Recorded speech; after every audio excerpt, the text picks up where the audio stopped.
Dios les bendiga, mis amados hermanos. Qué bendición poder compartir nuevamente con ustedes mi cuaderno espiritual. La semana pasada estuvimos aprendiendo que el Señor nos ha hecho sus siervos. Y seguimos con este tema, siervos de Dios. Aprendimos que al hacernos siervos, el Señor nos ha dado algunas responsabilidades que son intransferibles. Responsabilidades que si no las hago yo, entonces ¿quién?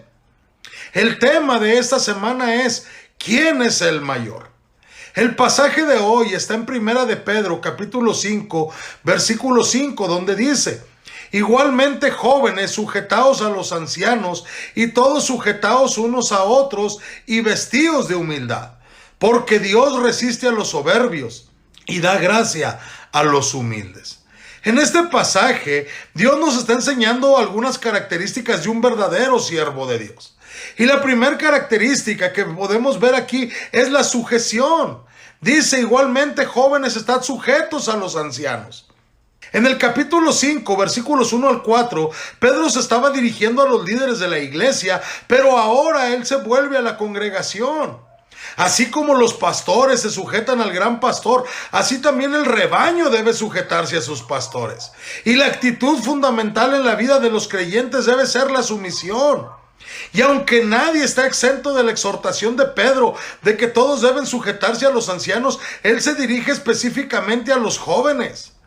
Al llamar a los jóvenes a estar sujetos a quienes son mayores en el Señor, Pedro utiliza el término militar sujetaos, que significa alíñate bajo el rango.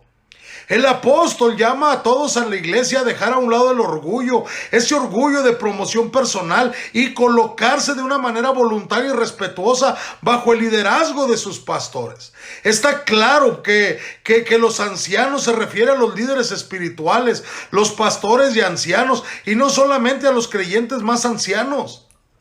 El proceso de crecimiento espiritual florece entre aquellos que tienen una actitud de sumisión. Luego el apóstol Pedro habla de humildad.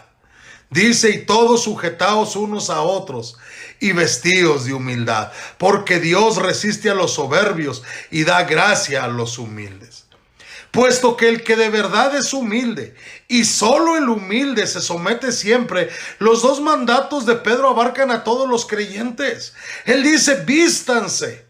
Literalmente significa atarse algo encima, como un delantal de trabajo usado por los siervos. Y aquí se describe de manera figurada el hecho de que la persona que se cubra con una actitud de humildad debe ponerse como un delantal. La palabra para humildad es de poca importancia o autodegradación.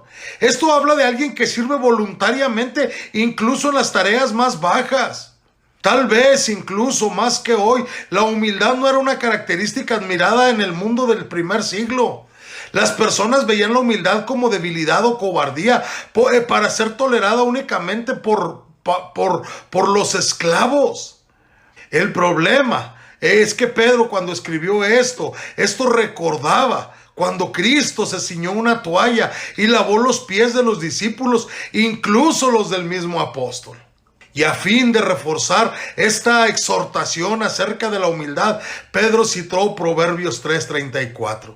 Dios resiste a los soberbios y da gracia a los humildes. Sin duda, hermanos, el hecho de que Dios resista a los soberbios es la mayor motivación para que los santos adoptemos una actitud de humildad, porque el orgullo nos pone contra Dios y a Dios contra nosotros. Y el Señor Jesús mismo fue quien prometió: cualquiera que se enaltece será humillado, y el que se humilla será enaltecido.